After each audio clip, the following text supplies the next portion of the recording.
ગુજરાત પ્રદેશ અધ્યક્ષ સી.આર. પાટીલ પોતાના નિવાસ સ્થાનેથી પરિવાર સાથે સોસાયટીના લોકો સાથે મતદાન કરવા પહોંચ્યા હતા। લોકશાહીનો મહાપર્વ આજે મતદાનનો મહત્વનો દિવસ છે। આ પર્વમાં સહભાગી થવા ગુજરાત પ્રદેશ અધ્યક્ષ સી.આર. પાટીલ પોતાના નિવાસ સ્થાનેથી મતદાન કરવા નીકળ્યા હતા। ગુજરાત પ્રદેશ અધ્યક્ષ સી.આર. પાટીલ પોતાના નિવાસ સ્થાનેથી પરિવાર સાથે અને સોસાયટીના લોકો સાથે મતદાન કરવા પહોંચ્યા હતા। તેઓ આજરોજ વહેલી સવારે બટાર ખાતે આવેલ ઉત્તર ગુજરાત વિદ્યાલય મતદાન મથક પર મતદાન કરવા પહોંચ્યા હતા। સામાન્ય લોકોની જેમ સામાન્ય જનતા સાથે ગુજરાત પ્રદેશ અધ્યક્ષ લાઇનમાં ઊભા રહ્યા હતા। મતદાન કરવા માટે લોકો સાથે વાતચીત પણ કરી હતી। એવા દ્રશ્યો સામે આવ્યા છે। મતદાન મથકની બહાર ચુસ્ત પોલીસ બંદોબસ્ત ગોઠવવામાં આવ્યો છે। વહેલી સવારથી જ મોટી સંખ્યામાં લોકો મતદાન કરવા મતદાન મથકે પહોંચ્યા હતા। આજે લોકસભામાં ગુજરાતની 26 લોકસભામાંથી 25 લોકસભાના મતદાનનો દિવસ છે।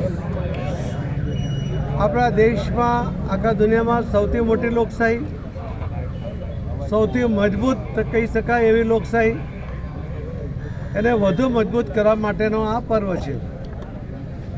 અને આવા પર્વમાં હું સૌ મતદાર ભાઈ બહેનોને મારી વિનંતી પણ છે કે આપણે સૌએ આપણને મળેલા મતદાનના અધિકારનો ઉપયોગ કરવો જોઈએ। જે યુવા મતદારો કે જેમને પહેલીવાર મતાધિકાર પ્રાપ્ત થયો છે, એમને પણ મારી વિનંતી છે કે એમણે પણ પોતાના મતાધિકારનો ઉપયોગ કરવો જોઈએ। લોકશાહીને મજબૂત કરવા માટે આ પ્રયત્ન છે અને એ પ્રયત્નમાં બધાએ પોતે ભાગ લેવો જોઈએ। જે દેશોમાં સરમુખત્યારશાહી છે, લશ્કરી શાસન છે, ત્યાંના નાગરિકો આ લોકશાહી માટે અને મતાધિકાર મળે એના માટે તડપતા હોય છે।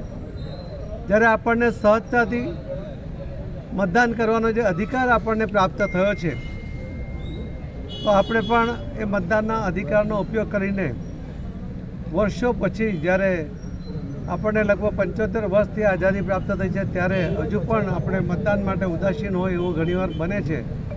એ ના બને અને કોઈપણ સંજોગોમાં આ મતદાનનો અધિકારનો ઉપયોગ થાય એવી મારી સૌ ભાઈ બહેનોને આખા ગુજરાતમાં સૌને મારી નમ્ર વિનંતી છે। ખૂબ ખૂબ આભાર, ધન્યવાદ।